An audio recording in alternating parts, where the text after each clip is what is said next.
Important. ಒಂದೊಂದು ಪಾಠ, ಒಂದೊಂದು ಗುಣ, ಒಂದೊಂದು ಲೈನ್ಗೂ ಇಂಪಾರ್ಟೆಂಟ್. ಯಾವುದೇ ಕಾರಣಕ್ಕೂ ನೆಗೆಟಿವ್ ಆಗಿ ಆಲೋಚನೆ ಮಾಡಕ್ ಹೋಗ್ಬೇಡ್ರಿ. ನಾವು ಸೆಲೆಕ್ಷನ್ ಆಗೇ ಆಗ್ತೀವಿ ಅಂತಗೆಸೆ ಮನೆ ಪರಿಸ್ಥಿತಿ ನೀವು ಪಡೋಂತ ಕಷ್ಟ. ನೀವೊಂದು ಪೆನ್ ತಗೊಳಕತ್ತೀರಿ, 5 ರೂಪಾಯಿ ಕೊಟ್ಟು ತಗೊಳಕತ್ತೀರಿ ಅಂದ್ರಗುನ ಅದು ತುಂಬಾ ಬೆವರು ಸುರಿಸಿನೇ ತಂದು ಕೊಟ್ಟಿರ್ತಾರೆ ಮನೆಗೆ ತಂದೆ ತಾಯಿಗಳು. ಅದನ್ನ ಯಾವುದೇ ಕಾರಣಕ್ಕೂ ವೇಸ್ಟ್ ಮಾಡಕ್ ಹೋಗ್ಬಾರ್ದು. ಓದ್ಬೇಕು, ಬರೇ 12 ಗಂಟೆ 1 ಗಂಟೆ ತನ ಸ್ಟಡಿ ಮಾಡಿ, ಬೆಳಗ್ಗೆ 4 ಗಂಟೆಗೆ ಎದ್ದೇಳ್ರಿ, ರನ್ನಿಂಗ್ ಓಡ್ರಿ, ಫುಲ್ ಓದೋದು ಬರೆಯೋದು ಮಾಡ್ರಿ. ಆಟೋಮೆಟಿಕ್ ಆಗಿ ನೀವು ಸೆಲೆಕ್ಷನ್ ಆತ್ರಿ.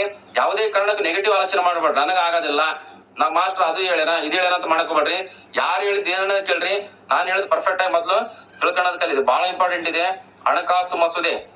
ಇನ್ನೊಂದು ಗೊತ್ತಿರಲಿ, ನಾವ್ ಎಷ್ಟು ಹೇಳಿದ್ರಿಗೂ ಹುಡುಗರು ಏನ್ ಮಾಡ್ತಾರ ಹೇಳ್ರಿ, ಇಷ್ಟೇ ಬರದಲ್ರಿ, ಇನ್ನ ಬರ್ತದ್ರಿ, ಇನ್ನ ಡೆಪ್ತ್ ಆಗಿ ಹೋಗ್ಬೇಕ್ರಿ, ಇನ್ನ ಡೆಪ್ತ್ ಆಗಿ ಹೋಗಿ ಇನ್ನ 4-5 ವರ್ಷ ನಾವ್ ಹಂಗೆ ನಿರುದ್ಯೋಗಿ ಆಗಿ ಇರ್ಬೇಕ್ರಿ, ಈ ಟೈಪ್ ಅಂತಿರ್ತಾರ. ನಿಮ್ಗೆ ಏನ್ ಇಂಪಾರ್ಟೆಂಟ್, ಸೆಲೆಕ್ಷನ್ ಲೀಸ್ಟ್ ನಾಗ ಹೆಸರು ಬರೋದು ಇಂಪಾರ್ಟೆಂಟ್. ಅದು ಗೊತ್ತಿರಲಿ.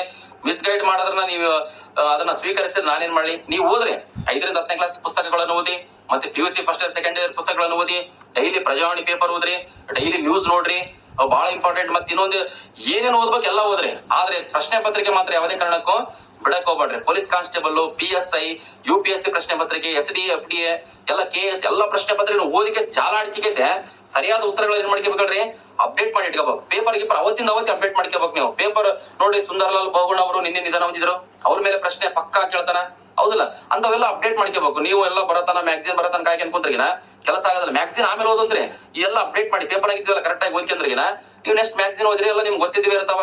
ನಾ ಡೈಲಿ ನಮ್ ಟೆಲಿಗ್ರಾಮ್ ಗ್ರೂಪ್ ನಲ್ಲಿ ಹಾಕ್ತೀನಲ್ಲಪ್ಪ, ಎಲ್ಲ ಪೇಪರ್ ಫೋಟೋ ಹೊಡೆದು ಹಾಕ್ತೀನಿ. ಏನ್ ಇಂಪಾರ್ಟೆಂಟ್ ಇದೆ, ಏನ್ ಓದ್ಕೋಬೇಕು, ಏನ್ ಓದ್ಕೋಬಾರ್ದಂಕೆ ಫೋಟೋ ಹೊಡೆದು ಹಾಕ್ತೀನಿ. ಅಷ್ಟ ನೀವ್ ಏನ್ ಮಾಡ್ಬೇಕ್ರಿ, ಓದ್ಬೇಕು. ನೀವು ಸ್ಪೋರ್ಟ್ಸ್ ಸಂಬಂಧಪಟ್ಟಂತೆ ಮಾಹಿತಿ, ಇಲ್ಲಾಂದ್ರೆ ಯಾವ್ದಾರ ಶೃಂಗ ಸಭೆಗಳಾಗಿರ್ಬೋದು, ಏನೇ ಇರ್ಲಿ ಒಟ್ಟ ಪರ್ಫೆಕ್ಟ್ ಆಗಿ ತಿಳ್ಕೊಬೇಕು. ನೀವು ಒಂದು ಪೇಪರ್ ನ ಓದ್ಬೇಕಂತಂದ್ರಿಗಿನ ಅದೊಂದು ಕಲೆ, ಎಲ್ಲರಿಗೂ ಬರೋದಿಲ್ಲ, ಒಂದಿನ ಕಲಸ ಅಂತ.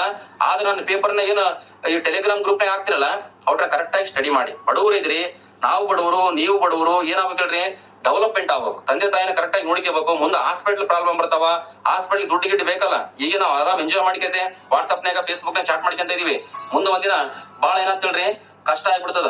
ಅತ್ಯಂತ ಇಂಪಾರ್ಟೆಂಟ್ ಇದೆ. ಅದಕ್ಕೆ ಕರೆಕ್ಟ್ ಆಗಿ ಕಲೀರಿ. ನಿಮ್ಗೆ ಕಲಸಕ್ ನಾನು ಐದೀನಿ, ಕಲಿಯಕ್ ನೀವು ರೆಡಿ ಇರ್ಬೇಕು ಅಷ್ಟೇ. ಕಲಿಯಕ್ ನೀವು ರೆಡಿ ಇದ್ರೆ ಸಾಕು. ನಾ ಕಲ್ಸಕ್ ನಾನು ಐದೀನಿ. ಏನ್ ಕಲ್ಸ್ಬೇಕಂತ ನಾನು ಕಲಿಸ್ತೀನಿ ಅಂತ ಆಲ್ರೆಡಿ ನಾನು ಏನ್ ಹೇಳ್ರಿ, ಅಪಾಯಿಂಟೆಡ್ ಕ್ಯಾಂಡಿಡೇಟ್ ಅಂತ ಹೇಳಿ ಮತ್ತೆ ಹೇಳೋದಲ್ಲ ಕರೆಕ್ಟ್ ಆಗಿ ತಿಳ್ಕರಿ.